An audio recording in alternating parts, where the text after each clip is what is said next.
Hello नमस्कार दोस्तों। फिर लास्ट मूवमेंट के लिए यहाँ पे हम लोग क्या करेंगे कि जो भी इम्पोर्टेंट यहाँ पे फार्मूलेज हैं, ठीक है, हर एक चैप्टर से रिलेटेड जो कि आपके जो है एग्जाम में आने वाले हैं, तो इसको देख लेते हैं। यहाँ पे जैसे यहाँ पे फर्स्ट चैप्टर था, यहाँ पे अंक प्रणाली, अंकों को समझना, अंकों के साथ खेलना। तो इसमें जो है फ्रैक्शन की बात की गई, जिसको हम P/Q के रूप में लिख सकते हैं, ठीक है। उसके बाद जो है यहाँ पे बात किया जाता है मतलब ऑर्डरी फ्रैक्शन जो P/Q के रूप में होता है, इसमें भी कई प्रकार के होते हैं। अगर आपसे मान लो पूछ ले उचित फ्रैक्शन कौन है, जिसमें जो है जो अंश होता है वो हर से क्या होता है, कम होता है, और विषम होता है जिसमें अंश क्या होता है, हर से ज़्यादा होता है। फिर इस प्रकार के जो है मिक्स्ड फ्रैक्शन होता है, फिर होता है कुछ डेसिमल फ्रैक्शन होता है।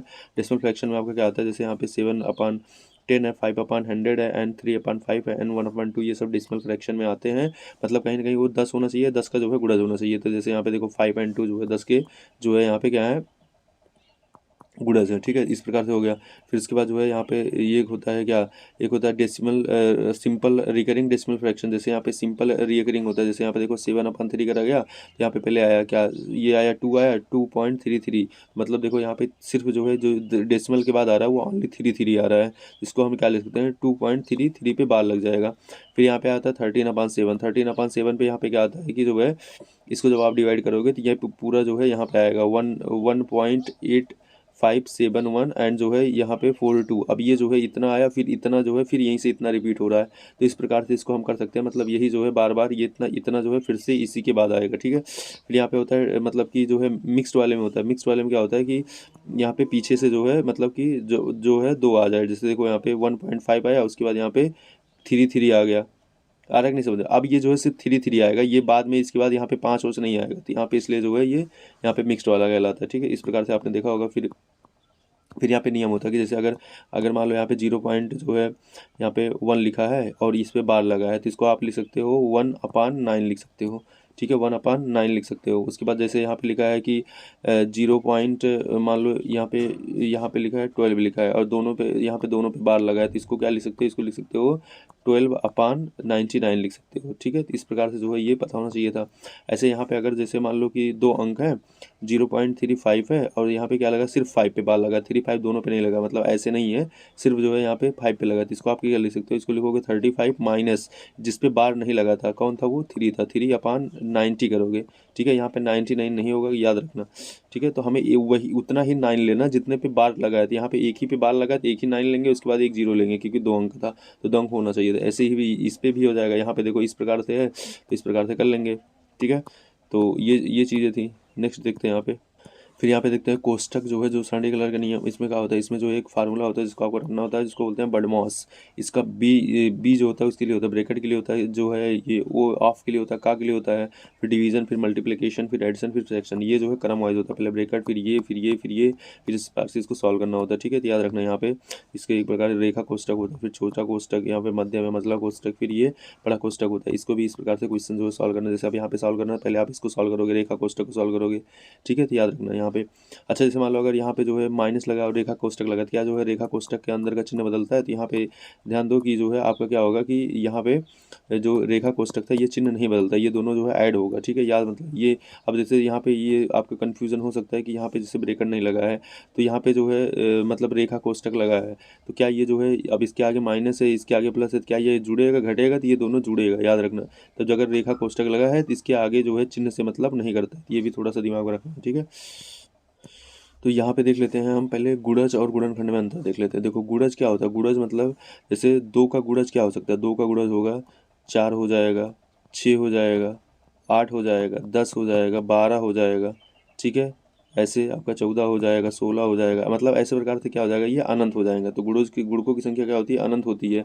अगर यही हम गुणनखंड की बात करते हैं, गुणनखंड क्या होता है, जैसे मान लो 12, 12 के गुणनखंड अब क्या हो सकते हैं, 12 का एक गुणनखंड जो है आपका क्या हो जाएगा, यहाँ पे 12 खुद हो जाएगा, ठीक है। फिर यहाँ पे क्या हो जाएगा, 12 हो जाएगा, यहाँ पे उसके बाद जो है आपका क्या हो जाएगा, 6 हो जाएगा, ठीक है, 3 हो जाएगा, 4 हो जाएगा, 2 हो जाएगा, 1 हो जाएगा, ये सब इसके गुणनखंड कहलाते हैं। मतलब जिससे 12 क्या हो कट जाए, ठीक है, उसको गुणनखंड बोलते हैं। तो याद रखना इस प्रकार से जो है गुणनखंडों की संख्या क्या होती है, सीमित होती है, गुणकों की संख्या यहाँ पे अनंत होती है। तो ये चीज़ लिखा है, देखो यहाँ पे गुणक को अन्य संख्याओं से गुणा करने पर प्राप्त संख्याओं के रूप में परिवर्तित किया जाता है। गुणनखंडों को दी गई संख्या से सटीक विभाजक के रूप में परिवर्तित किया जाता है। वही सेम चीज़ है, गुणनखंडों को ज्ञात करने के लिए प्रयोग की जाने वाली क्रिया क्या होती है, विभाजन है। यहाँ पे गुणनखंडों का परिणाम दी गई संख्या से कम या उसके बराबर होना चाहिए। तो याद रखना यहाँ पे गुणनखंड कभी जो है ज़्यादा नहीं हो सकता, जैसे अगर संख्या 12 थी तो 12 से ज़्यादा नहीं होगा, 12 होगा, उसके बाद उससे कम ही संख्याएं होंगी, ठीक है। नेक्स्ट यहाँ पे देखते हैं एलसीएम। एलसीएम मतलब क्या होता है, इसको बोलते हैं क्या, लघुत्तम समापवर्तक या लीस्ट कॉमन मल्टीपल बोलते हैं ना, लीस्ट कॉमन मल्टीपल। इसमें क्या होता है, लघुत्तम वह छोटी छोटी संख्या जो 2 या 100 से अधिक संख्याओं से क्या होती है, पूर्णतः विभाज्य होती है, तो उसको बोलते हैं एलसीएम। फॉर एग्जाम्पल जैसे मान लो यहाँ पे 3 और 4 बरतते हैं। अब 3 और 4 के साथ वो संख्या, वो छोटी संख्या जो 3 और 4 दोनों से विभाज्य हो, तो वो क्या आएगी, 12 आएगी। 12 से ऐसी कोई भी छोटी संख्या नहीं है जो 3 और 4 दोनों से एक साथ विभाजित हो जाए, ठीक है। तो ये होता है लीस्ट कॉमन फैक्टर, ठीक है, एलसीएम 12। और यहाँ पे एलसीएम निकालने का तरीका क्या होता है, देखो 12 के गुणज निकाल लो और जो है 16 के गुणज निकाल लो, ठीक है। तो 12 और 16 के गुणज निकालो, तो 12 का गुणज क्या होगा, अभी गुणज मैंने देखा था ना, गुणज मतलब क्या होता है, उस संख्या से मल्टीप्लाई करो तो गुणज जो होती है उस संख्या से हमेशा क्या होगी, बड़ी ही होगी। तो यहाँ पे क्या होगा कि जैसे 12 लिख सकते हो, 12 लिखा, 12 दूनी 24, 12 36, 12 42, 12 60, इस प्रकार से कर सकते हो। उसके बाद इसके गुणज, इसका भी गुणज निकाल लो। यहाँ पे आप देखो सबसे यहाँ पे छोटा कौन सा है, यहाँ पे जो है लीस्ट जो कॉमन है वो कौन सा, 48 आ रहा है, मतलब 48 12 से भी कट रहा है और 16 से भी कट रहा है। इस प्रकार से यहाँ पे 96 भी इसका एक हो सकता है, ठीक है। तो यहाँ पे कॉमन मल्टीपल हो सकते हैं, लेकिन जो लीस्ट कॉमन मल्टीपल होगा वो कौन होगा, यहाँ पे 48 होगा। इस प्रकार से निकालते हैं। दूसरा तरीका आपको पता ही होगा कि यहाँ पे जो हम लोग क्या कर सकते हैं, यहाँ पे 12 लिख लें, यहाँ पे 16 लिख लें, उसके बाद जो है इसको 2 से डिवाइड करेंगे, ठीक है। यहाँ पे जो है आप क्या करोगे, 2 से डिवाइड करोगे, यहाँ पे 6 आएगा, फिर यहाँ पे 8 आएगा, फिर 2 से डिवाइड करोगे तो यहाँ पे कितना आएगा, 3 आएगा, फिर यहाँ पे आपका 4 आएगा, फिर है ठीक, फिर जो है आप 2 से डिवाइड कर लो, फिर यहाँ पे 3 आएगा, 2 आएगा, फिर 2 से डिवाइड कर दो, फिर यहाँ पे जो है 3 आया, फिर 1 आया, फिर 3 से डिवाइड कर दो, तो देखो 3 दूनी 6, दूनी 12 आते हैं, तो इस प्रकार से जो है निकल जाएगा 12 चौक 48, ठीक है। तो इस प्रकार से जो है आपका आ जाएगा। इस ये भी तरीका होता है। फिर यहाँ पे जो है दूसरा तरीका ये भी होता है जो अभी बताया हूँ, इस प्रकार से भी निकाल सकते हो। या तो फिर यहाँ पे क्या करो, इनका सबका जो है गुणज लिखो, जो कॉमन आएगा वो कल वो भी हो जाएगा, नहीं तो इस प्रकार से भी जो है एलसीएम निकाला जाता है, ठीक है।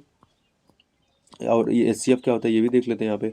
एचसीएफ क्या है, इसको बोलते हैं हाईएस्ट कॉमन फैक्टर या ग्रेटेस्ट कॉमन डिवाइडर। तो सबसे बड़ा उभयनिष्ठ गुणनखंड। अभी गुणनखंड ऊपर देख क्या था, गुणनखंड क्या था, जैसे अभी हमने बताया कि 12 का जो है जो गुणज होगा वो क्या होगा, 12 होगा। फिर यहाँ पे होगा आपका जो है आपका क्या हो जाएगा, 12 24 ना, 12 3 36 ऐसे होगा। और अगर इसके जो है गुणनखंड की बात करें तो सबसे इसका जो बड़ा गुणन मतलब कि जो गुणनखंड होगा वो 12 होगा, फिर इससे छोटा गुणनखंड 6 होगा, फिर 4 होगा, फिर 3 होगा, फिर 2 होगा, फिर 1 हो जाएगा। ये सब इसके गुणनखंड है। गुणनखंड जो होता है इसके बराबर या इससे हमेशा क्या होता है, छोटा ही होता है, याद रखना, ठीक है। तो ये गुणनखंड हो गया। अब यहाँ पे क्या बोला है, तो क्या मतलब महत्तम समापवर्तक हुआ बड़ी से बड़ी संख्या है जो 2 या 2 से अधिक संख्याओं को पूर्वाभास करे। जैसे मान लो यहाँ पे अब 3 और 4 है। अब इन संख्या ऐसी कौन सी संख्या है बड़ी से बड़ी संख्या जो 3 को भी काट दे और 4 को भी काट दे, तो यहाँ पे एक ही आएगा। एक ऐसी संख्या है जो कि इसको भी काट सकती है और इसको भी काट सकती है। अब मान लो यहाँ पे 4 दिया और यहाँ पे 6 दिया, तो इसमें बड़ी से बड़ी संख्या कौन होगी, 2 होगी। अब देखो 2 दूना 4 और 2 तिहाई 6, ये जो है इस प्रकार से इसका जो मतलब आपका यहाँ पे एचसीएफ हो गया। इस प्रकार से जो है इसको निकाला जा सकता है, ठीक है।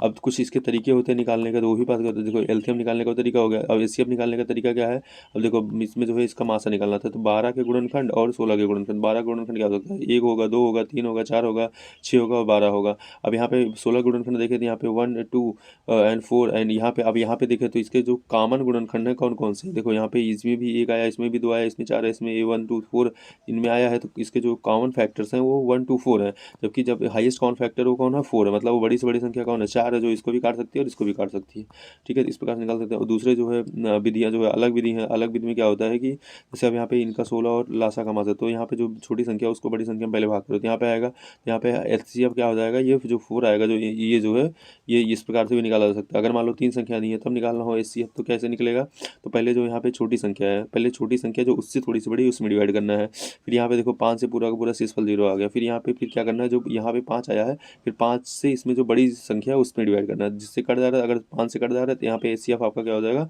5 हो जाएगा, ठीक है। यहाँ पे देखो पढ़ लेते हैं क्या लिखा है, दो संख्याएं x और y का महत्तम समापवर्तक निकालिए। ये y को x से भाग देने पर शेषफल r1 रह जाता है, फिर x को r1 से भाग देने पर शेषफल r2 रह जाता है, फिर दोनों r1 से विभाजित किया जाता है। यदि प्रक्रिया तब तक दोहराई जाती है जब तक शेषफल शून्य न हो जाता। अंतिम भाजक x और y का महत्तम समापवर्तक होता है, ठीक है। तो ये तब तक दोहराई जाती है जब तक जो है ये हो जाए। दूसरा होता है उभयनिष्ठ गुणनखंड। जैसे मान लो इसका मासा क्या करना, पहले इसके जो है गुणनखंड लिख लो। जैसे 12 का होता है यहाँ पे जो है 2 और 6, मतलब 2 2 और जो है 3 रख सकते हो, 2 दूनी 4 3 12, इसको क्या रख सकते हो, 2 दूनी 4 दूनी 8 दूनी 16। तो यहाँ पे देखो अगर, तो यहाँ पे क्या है कि जो है इसमें जो है उभयनिष्ठ अगर देखा जाए तो देखो इसमें 2 का स्क्वायर और इसमें जो है क्या है, इसमें भी 2 का स्क्वायर आएगा, क्योंकि 4 का स्क्वायर क्या लग सकता है, 2 का स्क्वायर गुणे 2 का स्क्वायर। तो इसमें उभयनिष्ठ कौन होगा, इसमें 2 का स्क्वायर 2 इसका स्क्वायर, इसलिए इसका मासा जो है क्या हो जाएगा, 4 हो जाएगा, ठीक है। तो इस प्रकार से जो है यहाँ पे निकाला जा सकता है, ठीक है। तो याद रखना। नेक्स्ट फार्मूला देखते हैं यहाँ पे एक नियम और ये भी जान लो। जैसे यहाँ पे लिखा है यदि दो संख्याओं को उनके अंतर से या अंतर के गुणनखंड से भाग दिया जाए तो समान शेषफल प्राप्त होता है। ठीक है, जैसे यहाँ पे एग्जांपल है, यदि 225 और 147 को एक दो अंकीय संख्या से भाग दिया जाता है तो प्रत्येक दशा में समान शेष बचता है, तब ऐसी कितनी संख्याएं हो सकती हैं। तो ऐसे केस में आप देखो, पहले इनका अंतर निकालो। इनका अंतर कितना है 78। अब वो संख्या क्या हो सकती है, या तो 78 खुद हो जाएगी, या तो 78 का जो है जो गुणनखंड होगा, क्या होगा गुणनखंड इसका 39 हो सकता है। फिर इसका गुणनखंड क्या होगा यहाँ पे 26 होगा। फिर नेक्स्ट गुणनखंड क्या होगा यहाँ पे 13 होगा। तो कुल संख्या कितनी होंगी यहाँ पे 4 होंगी। तो इस प्रकार से भी क्वेश्चन अगर पूछा जाए तो याद रखना, ये मेन फार्मूला ये है कि यदि दो संख्याओं को उनके अंतर या अंतर के गुणनखंड से भाग दिया जाए तो समान शेषफल प्राप्त होता है। ठीक है, जैसे फॉर एग्जांपल अब यहाँ पे आया, इनका अंतर कितना था, इनका अंतर आया 78। अब 78 से आप जो है 225 में भाग करो। ठीक है, 225 में भाग करो तो कितनी बढ़ जाएगा, देखो ये 7 चौक 28 ज़्यादा हो जाएगा, तो 3 बार लेके जाते हैं ना, 3 बार लेके जाएंगे तो कितना आएगा, देखो 8 तरीक 24 के 4, फिर बचा यहाँ पे कितना 2 आ जाएगा। फिर यहाँ पे आ जाएगा कितना, ये 7 तरीक 21, 21 2 23, तो ये जो है ज़्यादा हो गया, तो इसलिए 2 बार ले जाना पड़ेगा। तो 2 बार ले जाते हैं इसको, तो 2 बार लेके जाएंगे कितना आएगा, देखो अब यहाँ पे जाएंगे तो हार दूनी 16 के 6 एक आएगा, उसके बाद जो है हासिल एक आएगा, फिर यहाँ पे 7 दूनी 14, 14 एक 15। ठीक है, 156 हो जाएगा। इसको घटाएंगे तो यहाँ पे 15 में से 6 जाएगा, कितना आएगा आपका 15 माइनस 6, 9 6 15, 9 आ जाएगा। उसके बाद यहाँ पे बचेगा कितना, 11 में से 5 जाएगा, कितना आएगा 6, तो 69 आ जाएगा। ठीक है, यहाँ पे जो है एक ये कट जाएगा, 11 में से 5 जाएगा, कितना आ जाएगा 6 आ जाएगा ना। यहाँ पे आएगा कितना, यहाँ पे 69 आ जाएगा। अब यही देखो 78 से ही जो है जब 147 में भाग करेंगे, 78 से जो है कितना आएंगे 147 में भाग करेंगे, तो यहाँ पे करो, अब एक ही बार जाएगा यहाँ पे, तो यहाँ पे कितना 78 आया। अब यहाँ पे देखो 17, 17 में से 8 जाएगा, कितना आएगा, मतलब 9 8 17, तो यहाँ पे कितना आएगा 9 आ जाएगा। उसके बाद यहाँ पे देखो ये बचेगा आपका कितना 13, 13 में से 6 जाएगा, कितना आएगा यहाँ पे 6 आ जाएगा, तो कितना हो जाएगा आपका 69। ठीक है, ये हो जाएगा कितना 69 हो जाएगा। तो याद रखना, तो दोनों में शेषफल क्या बच रहा है 69 बच रहा है। तो यही चीज़ कह रहा है कि अगर जो है जो इनका अंतर है, इनका अंतर जो है 78 है, इसको जब 78 से इसमें डिवाइड करोगे और वो कितना आएगा 69 आएगा, और वही इतने भी डिवाइड करोगे तो भी कितना आएगा 69 आएगा शेषफल। और यही सेम चीज़ अगर 76 के जो 78 के जो गुणनखंड है, 78 है ये, 78 के जो जितने भी गुणनखंड है, लाइक 78 हो गया, फिर यहाँ पे 39 हो गया, फिर यहाँ पे ये है, जितने स्वीकार करो, जो जो मतलब शेषफल जो आएगा वो क्या आएगा, दोनों में सेम आएगा। ठीक है, तो ये चीज़ यही चीज़ कहा जा रहा है, ये याद रखना। ठीक है, तो इसलिए इस प्रकार से तो यहाँ पे भी देखो दिया है। अब यहाँ पे निकाल लेंगे, यहाँ पे प्राइम प्राइम जो है नंबर्स हैं यहाँ पे, इस प्रकार से जो है अंकों का योग कितना हो जाएगा। अब यहाँ लिखा है दो संख्याएं, कितना होता है, एक 3 अंकीय संख्याओं से भाग दिया जाता है तब प्रत्येक दशा में समान शीर्षक रहते हैं, ऐसी कितनी संख्या है। अब यहाँ पे पहले इनका अंतर निकालो। इनका अंतर जो है डिफरेंस कितना आया, ये 1397 आया। उसके बाद इनको हम क्या लिखते हैं, यहाँ पे प्राइम नंबर है 127 गुणे 11 लिख सकते हैं। ठीक है, अब HCF क्या हो जाएगा, हाईएस्ट कॉमन फैक्टर कितना हो जाएगा, हाईएस्ट कॉमन फैक्टर क्या होगा, वो जो है यहाँ पे प्राइम नंबर हो जाएगा, क्योंकि प्राइम नंबर आ गया तो हाईएस्ट कॉमन फैक्टर क्या होगा, प्राइम नंबर हो जाएगा। अब अंकों का योग कितना हो जाएगा यहाँ पे 1 2 7, तो टोटल यहाँ पे अंकों का योग कितने हो जाएंगे 10 हो जाएंगे। ठीक है, अगेन यहाँ पे जो है लासा और मासा में संबंध पता ही है। यहाँ पे क्या होता है कि पहली संख्या गुणे दूसरी संख्या गुणे लासा गुणे मासा, मतलब मान लो यहाँ पे जो है 10, यहाँ पे 4 है और 10 है, तो इन दोनों का पहली बात तो लासा कितना आएगा, लासा कितना आएगा, लासा आएगा आपका 20, और मासा कितना आएगा 2। अब देखो इन दोनों का गुणा करो कितना आएगा 40, और इन दोनों का गुणा करो कितना आएगा 40। तो यही कह रहा है पहली संख्या गुणे दूसरी संख्या क्या होती है, लासा गुणे मासा होती है। ठीक है, और भिन्नों का लासा और मासा क्या होता है, जैसे अब भिन्न का अगर लासा निकालना है, ठीक है, भिन्न मतलब अगर P/Q के रूप में लिखा है, इसका लासा निकालना है तो अंश का लासा होगा, हर का उसका उल्टा होगा मासा होगा। ऐसे अगर मासा निकालना है तो अंश मतलब जो चीज़ निकालना होता है अंश का वही करना होता है, और हर का उसका उल्टा करना होता है। ये चीज़ जो है दिमाग में जो है फिट होना चाहिए। ठीक है, तो यहाँ पे जितने भी क्वेश्चन थे इसको हम लोग, और घातांकों का लासा और मासा, अगर जैसे अब इनका जो है लासा मासा निकालना है तो लासा क्या होगा, जब दी गई संख्याओं का आधार समान हो तो उच्चतम घात वाली संख्या क्या होती है, लघुत्तम समावर्तक होती है। जैसे अब यहाँ पे देखो आधार समान है तो लघुत्तम समावर्तक कितना हो जाएगा, इतना हो जाएगा। जब आधार समान न हो और आधार में कोई उभयनिष्ठ गुणनखंड न हो तो दी गई संख्या का गुणनफल क्या होता है, लघुत्तम समावर्तक। इनका जो है लघुत्तम समावर्तक क्या होगा, यहाँ पे जो है इनका मल्टीपल होगा। और जो है यहाँ पे जब दी गई संख्या का आधार समान हो तो सबसे कम घात वाली संख्या क्या होती है, वो मासा होती है। तो सबसे घात वाली संख्या क्या होगी, मासा हो जाएगी, और सबसे बड़ी संख्या लासा हो जाएगी। तो इस प्रकार से जो है जब आधार समान ना हो और ना कोई उभयनिष्ठ गुणनखंड हो तो दी गई संख्या का मासा क्या होता है, 1 होता है।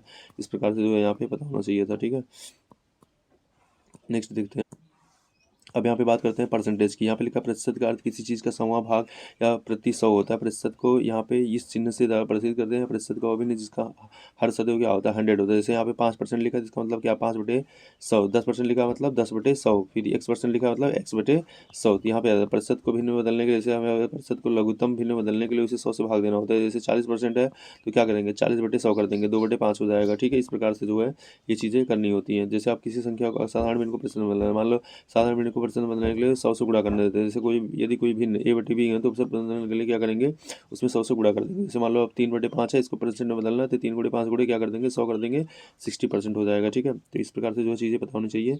यहाँ पे जो है इस प्रकार से इसको कर सकते हैं। ठीक है, तो याद रखना। संक्षिप्त होती है, जैसे यक्स का y% कितना होगा, यक्स का y% मतलब मान लो यहाँ पे 100, जैसे मान लो लिखा है यक्स बराबर मैंने मान लिया 200, 200 का 10% ना, 200 का मान लो 20%, तो यहाँ पे कितना होगा 200। ऐसे इसी फार्मूले को 200 गुणे 20/100। ठीक है, तो ये कट जाएगा, कितना आएगा 40 आ जाएगा। 200 का 20% कितना होगा 40 होगा। फिर यहाँ पे लिखा है यक्स और वाई के प्रतिशत के रूप में व्यक्त करें, तो यक्स को वाई के परसेंट के रूप में मत करना है, तो यक्स अपान वाई इंटू 100। मतलब अगर मतलब ऐसे लिखा है 2 का 3 के परसेंट के रूप में व्यक्त करो तो 2/3 और गुणे 100 हो जाएगा। ठीक है, इस प्रकार से। अब यहाँ पे वृद्धि जो होती है वो क्या होती है, वृद्धि अपान मूल मान गुणे जो है यहाँ पे क्या होता है 100 होता है। जैसे मान लो कि जो है आपने कोई चीज़ 100 रुपये का खरीदा था और आपने उसको मतलब आपने कोई चीज़ 120 रुपये का खरीदा है, मतलब 120 रुपये का बेचा, 120 रुपये का उसको सेल किया और कितने में खरीदा था 100 रुपये में। तो मूल मान उसका क्या था 100 रुपये था, वृद्धि कितने की हुई 20 रुपये की। तो यहाँ पे क्या हो जाएगा 20/100 और गुणे यहाँ पे ये हो जाएगा, मतलब आपको कितना परसेंट लाभ हुआ 20% का। ठीक है, नेक्स्ट यहाँ पे है वही सेम चीज़ में लगाना है, कमी हो गया इसमें सेम फार्मूला लगेगा। नेक्स्ट यहाँ पे जो है यहाँ पे ये भी क्या होता है, फिर यहाँ पे यदि ए तथा ए का मान बी से 8% अधिक हो तो बी का मान ए के मान के अपेक्षा कितना कम होगा। ये बहुत जो है बहुत क्वेश्चन इससे पूछा जाता है ये जो है। तो यहाँ पे जैसे मान लो ए का मान बी के मान से 8% अधिक हो तो बी का मान ए के मान से कितना कम होगा। जैसे ये क्वेश्चन जो है बनता है ना, जैसे मान लो ए का मान बी के मान से 8% अधिक है, तो यहाँ पे आप क्या करोगे तो इसका कितना होगा, तो यहाँ पे R upon 100 plus R into जो है 100 यही परसेंट निकल के आएगा। ठीक है, तो आर अपान जितना परसेंट है तो उतना आर बटे 100 प्लस आर इंटू 100 ये करना होता है। फिर यहाँ पे क्या है, यदि ए का मान ए से इतना कम हो, यहाँ पे कम दिया तो बी का मान कितना अधिक होगा, तो यहाँ पे जो है ये वाला फार्मूला लगेगा। ये मुझे लगता है सबसे रिलेवेंट फार्मूला है। ठीक है, ये यहाँ पे सबसे रिलेवेंट फार्मूला है, ये जो है पता होना चाहिए। ठीक है, इसका बहुत ज़्यादा यूज़ होता है। फिर मशीनों पर डिप्रिसिएशन पर सूत्र, माना किसी मशीन का वर्तमान मूल्य पी है, इसके जो है अवमूल्यन डिप्रिसिएशन की दर वार्षिक है, तब जो है यहाँ पे n वर्ष बाद मशीन का मूल्य कितना हो जाएगा, वही जो है यहाँ पे चक्रवृद्धि ब्याज लगेगा। तो यहाँ पे जो है मतलब चक्रवृद्धि ब्याज का यहाँ पे जो है ये लगेगा, यहाँ पे पी n माइनस उसमें प्लस होता है, इसमें मतलब 1 माइनस आर अपान 100 पावर कितना हो जाएगा n हो जाएगा। ठीक है, और n वर्ष पूर्व मशीन का मूल्य कितना होगा, तो यहाँ पे जो है P upon 1 minus are upon 100 यहाँ पे ये हो जाएगा आर अपान 100 पावर n हो जाएगा। इस प्रकार से फार्मूला लगेगा। दो आवश्यक नियम ये भी जान लो कि जब किसी वस्तु के मूल्य में 8% वृद्धि हो जाने पर तो पूर्ववत यहाँ पे खपत कितनी होगी, तो यहाँ पे जो है R upon 100 plus R into 100 तो ये हो जाता है। यदि किसी वस्तु में आर होने दो जाने पर कमी आ जाने पर खर्च को पूर्ववत रखने के लिए वस्तु की खपत में वृद्धि कितनी होगी, तो ये जो है ये फार्मूला लगेगा। ठीक है, तो ये जो है ये पता होना चाहिए, ये बड़े इंपॉर्टेंट फार्मूले हैं। नेक्स्ट यहाँ पे देखते हैं कुछ जो है संक्षिप्त विधि होता है। किसी आयत की लंबाई में 8% की वृद्धि होने पर उसकी चौड़ाई में प्रतिशत कमी जिससे क्षेत्रफल अपरिवर्तित रहे, क्या करते हैं R upon 100 plus R into क्या होता है 100 होता है। अगर देखो तो ये जो फार्मूला होता है ये मैक्सिमम जगह यही यूज हो रहा है। बस यहाँ पे जो है एक ये मतलब ये जो है आपका ये फार्मूला याद कर लो, यहाँ पे क्या होता है प्लस माइनस आर होता है। अब जो है कमी दी, जहाँ पे कमी से वृद्धि होगा और जहाँ वृद्धि से कमी होगा, इस प्रकार से आपको देखना पड़ेगा। ठीक है, लेकिन यदि किसी वर्ग का भुजा में a% की वृद्धि कर दी जाए तो उसका क्षेत्रफल बढ़ जाएगा। उसका क्षेत्रफल कितना बढ़ जाएगा, यहाँ पे 2a प्लस ए का स्क्वायर अपान 100। इस प्रकार से अगर आपको रटना है तो यहाँ पे कमी हो जाएगा, तो यहाँ पे माइनस हो जाएगा। ठीक है, तो इस प्रकार से याद रखना। यदि किसी त्रिभुज के आधार में जो है 1% की कमी होने पर उसकी ऊंचाई में प्रतिशत कितने क्षेत्रफल की अपरिवर्तित रहे, तो यहाँ पे जो है यक्स अपान एक्स माइनस एक्स इंटू जो है 100 हो जाएगा। इस प्रकार के जो है क्वेश्चन लग जाने चाहिए। ठीक है, यदि a% तथा b% दोनों कमी प्रतिशत में हो तो कुल जो है परसेंट कमी कितनी होगी, तो -a minus B plus AB upon 100%। ठीक है, नेक्स्ट यहाँ पे यदि जो है यदि a% तथा b% दोनों वृद्धि प्रतिशत हो तो कुल जो है वृद्धि कितनी होगी, a plus B plus AB upon 100%। इस प्रकार से हो जाएगा। नेक्स्ट है यदि यहाँ पे a% तथा b% क्रमशः कमी प्रतिशत तथा वृद्धि प्रतिशत हो तो वृद्धि या कमी प्रतिशत कितना होगा, तो यहाँ पे जो है एक बढ़ रहा है एक घट रहा है, तो यहाँ पे जो है क्या होगा -a+b, इस प्रकार से जो होगा। ठीक है, जहाँ पे धन जहाँ पे मतलब वृद्धि होगी वहाँ पे पॉजिटिव होगा, जहाँ पे कमी होगी वहाँ पे नेगेटिव होगा। लिखा है यदि किसी राशि में x% की वृद्धि की जाती है और जो है फिर इसे x% घटाया जाता है तो प्रतिशत कितनी होगी, तो यहाँ पे क्या होगा x²/100 हो जाएगा, 100% हो जाएगा, x²/100%। ठीक है, तो यहाँ पे जो है इस प्रकार के क्वेश्चन जो है पता चाहिए। यदि किसी वस्तु का मूल्य इकाई है, उसके मूल्य में पहली बार R%, दूसरी बार में R2% और तीसरी बार R2%, तो कमी का मूल्य B इकाई हो तो यहाँ पे B बराबर क्या होगा, A इंटू क्या होगा, A into 1 - R/100 into 1 - R2/100 and 1 into मतलब इंटू 1 - R/100, इस प्रकार से जो है ये लगेगा। ठीक है, अगर नेक्स्ट यहाँ पे देते हैं, यदि यदि मतलब किसी वस्तु का मूल्य इकाई है, इसके मूल्य में जो है पहली बार R1%, दूसरी बार R2% की दर से तथा तीसरी बार वृद्धि की जाती है। अब वृद्धि की जाती है तो यहाँ पे जो है वृद्धि के लिए क्या लगेगा, पॉजिटिव लग जाएगा, हर जगह प्लस हो जाएगा। अगर कमी की जाती है तो यहाँ पे जो है माइनस लगता है, यहाँ पे माइनस लगता है, यहाँ पे माइनस लगता है, तो ये जो है पूरा का पूरा था। ठीक है, अब जैसे यहाँ पे कुछ एग्जांपल दिए, जैसे लिखा है कि एक किसी वस्तु के मूल्य में 30% की वृद्धि होती है तो उसकी वस्तु की खपत में 20% कमी कर दी जाती है, तो उस वस्तु के व्यय में कितने % की वृद्धि या कमी होगी, तो यहाँ पे क्या लगेंगे, अब व्यय बराबर तो यहाँ पे इसमें वृद्धि हो रहा है तो इसमें प्लस लगेगा, इसमें जो है कमी हो रहा है तो यहाँ पे माइनस लगेगा, फिर यहाँ पे माइनस हो जाएगा क्योंकि प्लस माइनस क्या होगा, माइनस हो जाएगा। तो यहाँ पे AB और जो है ये हो जाएगा, वैल्यू उठा के पुट कर दो तो ये क्या आएगा, ये +5%, मतलब 5% 4% क्या होगी, वृद्धि हो जाएगी। ठीक है, किसी आयत की लंबाई 30% वृद्धि तथा उसकी चौड़ाई 20% कम कर दी जाती है तो क्षेत्रफल क्या प्रभाव क्या करेगा, तो वृद्धि देख लेंगे तो यहाँ पे क्या हो जाएगा, ये सेम वही फार्मूला लगेगा, उसके बाद 4% हो जाएगा। ठीक है, तो याद रखना अगर इस प्रकार से 30 20 आ रहा है तो यहाँ पे 4 होगा। आप याद लिखा है यदि किसी शहर की प्रधान संख्या P है तथा R% की दर से बढ़ रही है तो T प्रधान संख्या क्या हो जाएगी, यहाँ पे P इंटू 1 + R/100 पावर कितना हो जाएगा, T हो जाएगा। चक्रवृद्धि ब्याज की दर से ही लगाना पड़ेगा। ठीक है, यहाँ पे याद रखना यदि एक गाँव की आबादी 20% की दर से बढ़ रही है और गाँव की प्रधान संख्या कितनी है, 5000 है, तो 2 वर्ष बाद गाँव की आबादी क्या होगी, तो गाँव की आबादी जो है इस प्रकार से जो है इसको सॉल्व कर लेंगे तो गाँव की आबादी कितनी हो जाएगी, 7200। ठीक है, 7200। यदि किसी गांव की मतदान संख्या इतनी R% की तरफ से घट रही है तो T मतदान संख्या क्या हो जाएगी, यहाँ पे माइनस हो जाएगा। ठीक है, तो ये चीज़ याद रखना, यहाँ पे माइनस हो जाएगा, बस वही वैल्यू पुट कर देंगे। ठीक है, याद रखना यदि नेक्स्ट यहाँ पे है, यदि किसी शहर की वर्तमान जनसंख्या P है और R% की दर से बढ़ रही है तो T वर्ष पूर्व शहर की जनसंख्या थी, तो यहाँ पे जो है यहाँ पे क्या होगा, P एंड 100/100 + R और यहाँ पे पावर क्या हो जाएगा, T हो जाएगा। इस प्रकार से, लेकिन जैसे यहाँ पे क्वेश्चन क्या दिया होगा, जैसे एक शहर की जनसंख्या 10% की दर से बढ़ रही है, तदनुसार यदि वर्तमान जनसंख्या इतना है, ठीक है, तो 2 वर्ष बाद जो है 2 वर्ष पहले कितनी थी, तो यही सेम फार्मूले पे रख लेना आपको। ये फार्मूला अगर याद है, फार्मूला रखो, जहाँ P दिया है वहाँ पे P रखो, जहाँ पे R दिया है वहाँ पे R रखो, R यहाँ नीचे है और T जो है ऊपर है, तो यहाँ पे जो है वैल्यू पुट कर दो, बस यहाँ पे आ जाएगा। यदि यहाँ पे किसी यहाँ पे घट रही है तो यहाँ पे क्या हो जाएगा, माइनस हो जाएगा, बस। तो यहाँ पे ये चीज़ें करनी है। ठीक है, तो इस प्रकार के जो है क्वेश्चन जो है इजीली सॉल्व हो सकते हैं अगर आपको ये फार्मूला पता हो। ठीक है, अब यहाँ पे देखते हैं लाभ हानि का। ठीक है, लाभ हानि के फार्मूले देखते हैं। अब यहाँ पे सामान्य परिचय है। देखो, जब हम ग्राहक के रूप में किसी दुकान से सामान खरीदते हैं तो दुकानदार फुटकर विक्रेता कहलाता है। स्वयं फुटकर विक्रेता अपने सामानों को थोक विक्रेता खरीदता है जो भिन्न भिन्न वस्तुओं को समुचित भंडार रखता है। ठीक है, तो ये चीज़ जो है एक प्रकार से बताना चाहिए। मान लो फॉर एग्जाम्पल आप जो है एक शॉप पे जाते हो ना, एक शॉप पे जाते हो आप, तो आप यहाँ से जो है सामान खरीदते हो, तो ये जो है जो दुकानदार होगा, जो यहाँ से जो शॉप होगा, जो यहाँ पे बैठा होगा, ये क्या कहलाएगा, ये जो है एक फुटकर विक्रेता कहलाएगा। ठीक है, ये फुटकर विक्रेता, लेकिन ये भी तो कहीं से सामान लेके आता होगा ना, जहाँ पे मैन्युफैक्चरिंग वगैरह होती मैन्युफैक्चरिंग वगैरह होता होगा, तो उसको क्या बोलते हैं, वो होलसेल मार्केट से लेके आता है ना, वहाँ से कम रेट पे लेके आता है, आपको जो है महंगे रेट पे बेचता होगा। तो ये चीज़ हो गई। तो यहाँ पे क्या, अब क्रय मूल्य होता है जो फुटकर विक्रेता होता है थोक विक्रेता से सामान जिस मूल्य पर खरीदता है तो उसे क्या कहते हैं, फुटकर विक्रेता कहते हैं। फॉर एग्जाम्पल यहाँ पे जो दुकानदार था यहाँ बैठा था, अब यहाँ से जहाँ से ये सामान खरीद के ले आ रहा था, यहाँ से जो सामान खरीद के ले आ रहा था जहाँ से, तो यहाँ से ये क्या कहलाएगा, इधर वाला ये जो है यहाँ से जो सामान लेके आ रहा था ये क्रय मूल्य कहलाएगा। ठीक है, क्रय मूल्य पे लेके आ रहा था, और यहाँ पे जो बेच रहा था वो क्या कहला रहा था, विक्रय मूल्य। ठीक है, तो ये चीज़ याद रखना, क्रय मूल्य कहलाता है। विक्रय मूल्य वह मूल्य जिस पर फुटकर विक्रेता जो है वस्तुओं को ग्राहक को बेचता है, उस वस्तु को विक्रय मूल्य कहते हैं। फिर ये होता है वो यहाँ पे लिखा है ऊपरी व्यय। कभी कभी सामान खरीदने के बाद उसकी धुलाई आदि पर भी व्यय करना पड़ता है। ये सब अपरिव्यय नामक शीर्षक के अंतर्गत आते हैं। जब तक अलग से ना कहा जाए हम किसी वस्तु के क्रय मूल्य पे अपरिव्यय सम्मिलित नहीं करते। ये भी याद रखना। लाभ होता है किसी वस्तु का जो विक्रय मूल्य होता है उस वस्तु के क्रय मूल्य से अधिक हो। मान लो दुकानदार ने खरीदा था कितने का, 100 का, और बेचा कितने का, 120 का, तो उसको लाभ हो गया। अब मान लो खरीदा था 100 का और बेचा कितने का, 80 का, तो उसको क्या हो गया, हानि हो गया। ठीक है, अब यहाँ पे जो है कुछ सूत्र होते हैं। अब लाभ बराबर क्या होता है, यहाँ पे लाभ बराबर होता है विक्रय मूल्य माइनस क्रय मूल्य। क्रय मूल्य बराबर क्या होता है, विक्रय मूल्य माइनस लाभ। ठीक है, फिर यहाँ पे हानि बराबर क्या होता है, यहाँ पे हानि बराबर होता है क्रय मूल्य माइनस विक्रय मूल्य।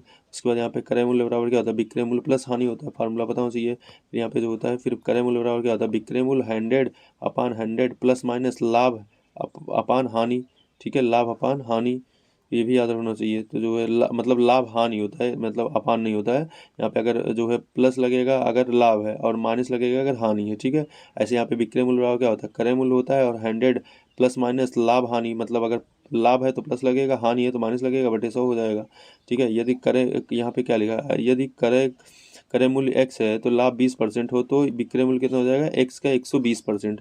तो याद रखना एक, तो ये चीज़ जो है फार्मूला यहाँ पे बताना चाहिए। प्रतिशत लाभ जो कैसे होता है लाभ गुणे 100 बटे क्रय मूल्य, और प्रतिशत हानि कितना होता है हानि गुणे 100 बटे क्रय मूल्य। ये सब मतलब बड़े पेट फार्मूले हैं जो है, ये पते होने चाहिए। फिर यहाँ पे कुछ संक्षिप्त नियम है।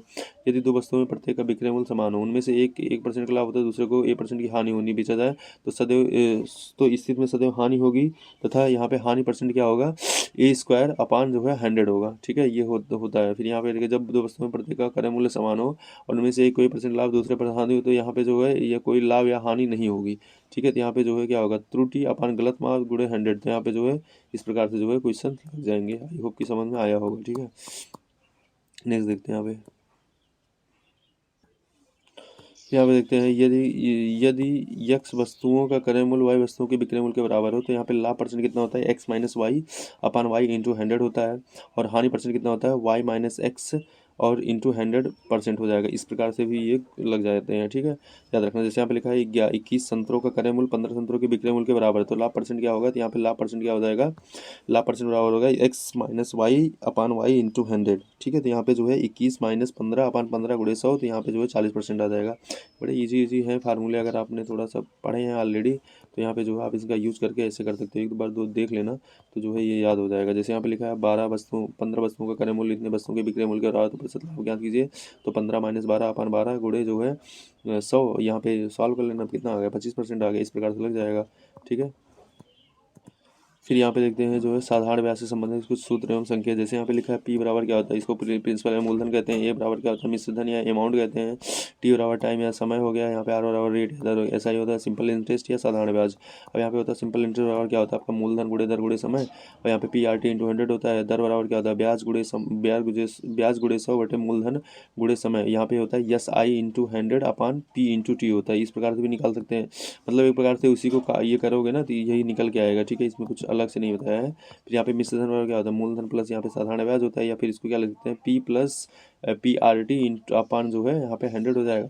फिर इसी को जो है यहाँ पे अगर करेंगे तो यहाँ पे क्या हो जाएगा, इसको इस प्रकार से लिख सकते हैं P यहाँ से कॉमन ले लेंगे तो यहाँ पे क्या हो जाएगा, यहाँ पे 1 plus R into T upon जो है 100 हो जाएगा। इस प्रकार से मिश्र धन बराबर क्या मूलधन गुणे जो है यहाँ पे जो है 100 प्लस दर गुणे समय बटे यहाँ पे क्या हो जाएगा आपका समय हो जाएगा। अच्छा यहाँ पे जब इसको सॉल्व करोगे यहाँ पे LCM मतलब इसका जो है हर एक लिया जाएगा ना, तो यहाँ पे इस प्रकार से हो जाएगा। यहाँ पे मूलधन बराबर क्या होता है मिश्र धन गुणे 100 बटे, इस प्रकार से भी कर सकते हैं, याद रखना, ठीक है। यहाँ पे जब मिश्र धन मूलधन का P/Q हो इसमें क्या करते हैं, तो मिश्र धन अपन मूलधन बराबर क्या होता है P/Q होता है। तो ये भी याद रखना, इस प्रकार के क्वेश्चन जो है आते हैं तो ये जो है पता होना चाहिए, ठीक है। नेक्स्ट यहाँ पे देखते हैं जब साधारण ब्याज मूलधन का P/Q हो तो यहाँ पे जो है क्या हो जाएगा मूलधन अपन ब्याज अपन मूलधन P/Q हो जाएगा। इस प्रकार के क्वेश्चन लगते हैं, तो याद रखना। अगेन लिखा है जब यहाँ पे जब एक निश्चित दर, ठीक है R% से, जब एक निश्चित दर R% से T1 तथा T2 समय के लिए ब्याजों का जो है योग ज्ञात हो, तो यहाँ पे मूलधन बराबर क्या होता है ब्याजों का योग बटे समय का योग, ठीक है। गुणे जो है यहाँ पे क्या होता है 100 अपान दर होता है, या इस प्रकार से क्या होता है ब्याजों का योग मतलब यस यहाँ पे simple interest first and simple interest second upon यहाँ पे T1 plus T2 and into 100 upon R, इस प्रकार से जो है भी निकाल सकते हैं क्वेश्चन को। यदि एक निश्चित दर पर R% और से T1 तथा T2 समय के लिए ब्याजों का योग ज्ञात हो तो यहाँ पे जो है इस प्रकार से हम निकाल सकते हैं। यदि एक निश्चित समय के लिए R1 ब्याजों का योग मतलब अंतर ज्ञात हो, यहाँ पे अंतर ज्ञात हो तो समय का अंतर, और यहाँ पे इस प्रकार से कर सकते हैं। ये भी क्वेश्चन जो है लगना बड़ा ईजी है, ठीक है, अगर यहाँ पे चीज़ें पता हैं तो।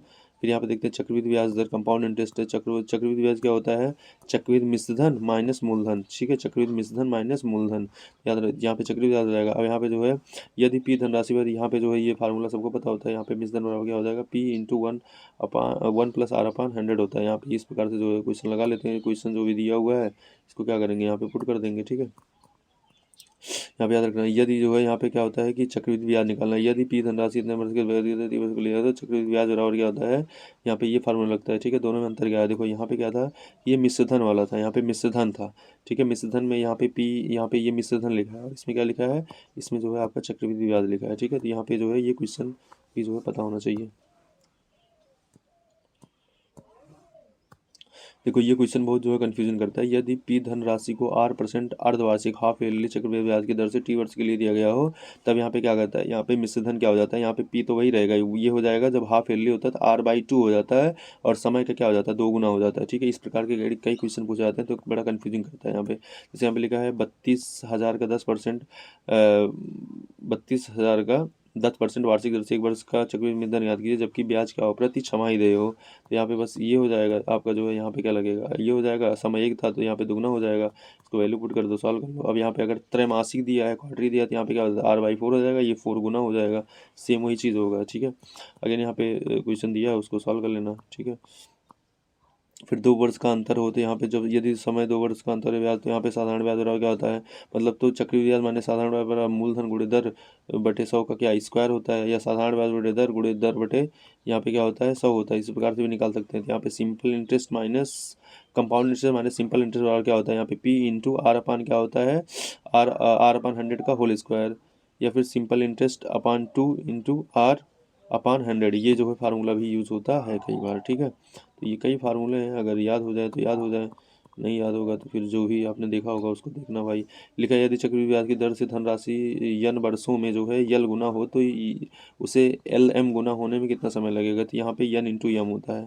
ठीक है, तो n इंटू एम याद रखना। जैसे यहाँ पे लिखा है यदि चक्रवृद्धि ब्याज की धनराशि कोई 5 वर्षों में 2 गुनी हो जाती है, तो धनराशि कितने वर्ष में 8 गुनी हो जाएगी। तो 8 गुनी होने के लिए क्या होगा, तो 2 का पावर कितना हो जाएगा यहाँ पे, तो धनराशि 5 वर्षों में 2 गुनी हो जाती है, तो धनराशि को 8 वर्षों मतलब 2 पावर 3 गुना होने में लगा समय कितना होगा, यहाँ पे 5 इंटू 3 हो जाएगा। ठीक है, तो इस प्रकार से जो है लगा लेना क्वेश्चन यहाँ पे जो है n वर्षों में यल गुना होती है। ठीक है, तो यहाँ पे तो उसे यल पावर गुना करने में, मतलब जो है हमें यल का जो है पावर के रूप में करना है। जैसे यहाँ पे ये 5 वर्षों में 2 गुनी होती है, तो हमें ये जो है 8 को दुगुना इसका पावर बनाना पड़ेगा 2 का। ठीक है, अगर 2 का पावर बन जा रहा है तो आप इस प्रकार से इसको मल्टीप्लाई कर लेना, फिर यहाँ पे कुछ क्वेश्चन पूछे गए हैं, इसको सॉल्व कर लेना।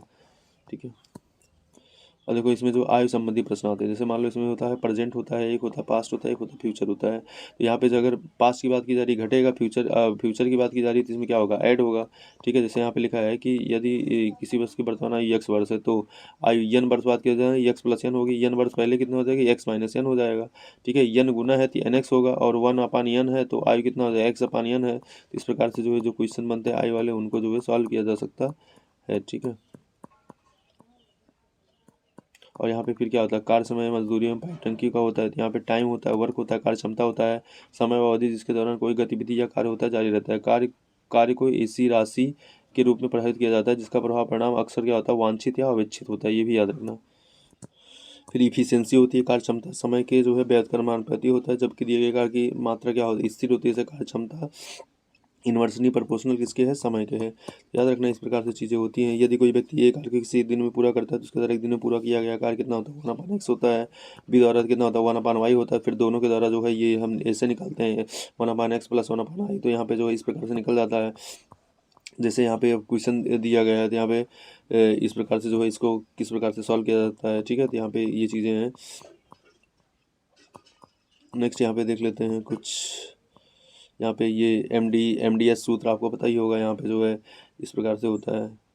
ठीक है, इसमें जो जैसे MD होता है तो यहाँ पे MD ले लेंगे, इसको हटा देंगे पूरा। फिर यहाँ पे अगर 3 दिया, इधर 3 दिया तो इधर का 3 ले लेंगे, इधर ऊपर 3 दिया तो ऊपर का 3 ले लेंगे। तो यहाँ पे ये चीज़ होता है। इसमें यम क्या होता है, पुरुषों या महिलाओं की संख्या दर्शाता है। दी जो है दिन को दर्शाता है, यह जो है घंटे है, एक दिन में घंटे को दर्शाता है। ई जो है एक आदमी की कार्य दक्षता को दर्शाता है। W जो है किए गए कार्य के भाग को दर्शाता है। यहाँ पे ये चीज़ होता है, तो इस प्रकार से लगा लेंगे। पाइप एंड टंकी की बात करें तो यहाँ पे पाइप एंड यहाँ पे टंकी की बात करें तो जो है, तो यहाँ पे क्या होगा कि जो है अध्याय के साथ कार्य क्षमता की अवधारणा के का ज्ञान अपेक्षित है। यहाँ पे जो देख लेते हैं, जैसे यहाँ पे क्या है, मान लो पाइप और टंकी की बात करते हैं तो यहाँ पे देखो टंकी का जल भराव, टंकी से जल निकासी। देखो क्या था, फिर धनात्मक चिन्ह जो है जल भराव, जबकि जो होता है जो ऋणात्मक चिन्ह होता है ये निकासी के लिए प्रयुक्त होता है। पाइप और टंकी के समान फार्मूला यहाँ पे किया जाता है। देखो जब पाइप जब एक पाइप इसी टंकी को पी घंटे में भरे तो पाइप द्वारा 1 घंटे में भरा गया पानी कितना होता है, 1/p होता है। जब पाइप एक टंकी में घंटे में खाली करे तो 1 घंटे में खाली किया गया भाग कितना होता है, 1/q होता है। ठीक है, तो यहाँ पे इस प्रकार से, तो जब दो पाइपें में से एक टंकी को पी घंटे में भरे, दूसरा जो है घंटे करे, तो दोनों पाइपों द्वारा टंकी का 1 घंटे में भरा गया भाग कितना होगा, तो जो है 1/p प्लस 1/q, इसको सॉल्व करेंगे इतना आएगा। ठीक है, और तथा टंकी द्वारा पूरे भाग भरने में लगा समय कितना होगा, तो लगा समय कितना होगा, ये जो है इनका मल्टीपल और इनका योग के बराबर होगा, तो P/Q/P+Q। तो ये जो है सीधे फार्मूला है, रट लो, आ जाएगा तो लगा देना। ठीक है, तो यहाँ पे जब एक नल किसी टंकी को P घंटे में खाली कर दे तथा दूसरा नल उसी टंकी को Q घंटे में खाली कर दे, दोनों नलों के एक साथ खोल दिए जाने पर तो क्या होगा, टैंक का 1 घंटे में खाली किया गया भाग कितना हो जाएगा, इस प्रकार से निकाल लेंगे। ठीक है, टैंक को पूर्णतः खाली करने में लगा समय कितना हो जाएगा, तो 1/, इतना हो जाएगा, तो यहाँ पे अर्थात PQ/P+Q हो जाएगा। ठीक है, यहाँ पे दोनों टंकी ये सब हैं, कई फार्मूले हैं यहाँ पे, इसको देख लेना। आई होप कि आपने क्वेश्चंस लगाए ही होंगे ना, अगर क्वेश्चन लगाए हैं तो यहाँ पे समझ में आ रहा होगा कि हाँ फार्मूला जो है किस प्रकार से, वीडियो को पॉज करके इसको देख लेना। ठीक है, यहाँ पे कुछ क्वेश्चंस हैं, अगर आप लगाना चाहना तो लगा देना। ठीक है, फिर यहाँ पे समय, चाल और दूरी की बात कर लेते हैं। तो दूरी बराबर क्या होता है, दूरी बराबर जो है चाल बटे समय होता है, समय बराबर क्या होता है, दूरी बटे चाल, और चाल बराबर क्या होता है, दूरी बटे समय, पता ही है। जब दोनों गाड़ियाँ एक ही दिशा में जाती हैं तो सापेक्ष गति क्या होती है, दोनों गाड़ियों की गतियों का अंतर होता है। ठीक है, जब दोनों गाड़ियाँ एक ही दिशा में जाती हैं तो सापेक्ष गति क्या होता है, दोनों गाड़ियों का अंतर होता है। फिर जब गाड़ियाँ जो है विपरीत दिशा में जाती हैं तो सापेक्ष गति क्या होती है, दोनों गाड़ियों की गतियों का योग होता है।